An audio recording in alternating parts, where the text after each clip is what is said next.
Well, good morning. I'm Pastor Steve of the Warwick Christian Fellowship. It's Tuesday morning. It's the 18th of November, and I hope you're going to have a good day. Thanks for being here with me. You know, I want to read you a very encouraging verse. And I find it very encouraging in the Bible. In 2 Corinthians chapter 1, verse 20 says, "For all the promises of God find their yes in him. That is why it is through him that we utter our amen to God for his glory."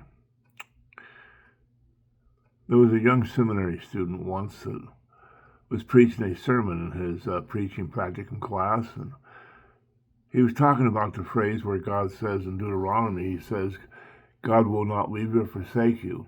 They had been taking a class in Hebrew, and he really expounded on that verse and amplifying the effects of it. And he says, when it says God will never leave you or forsake you, it means he will never, never, ever, ever, never, ever, ever, never leave you or forsake you. He finished up his sermon and was quite proud of himself. But a woman came up to him afterwards and he said, "Sir, I don't know about how many times God has to say it to you, but for me, once is enough."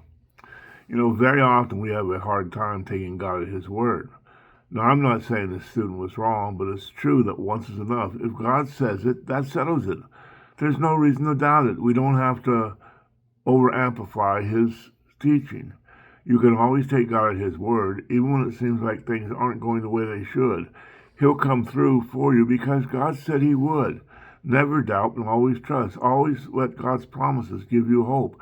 If God said it, believe it. It will happen. Be still and know that he is God. Believe every one of God's promises, and you'll find your hope in him.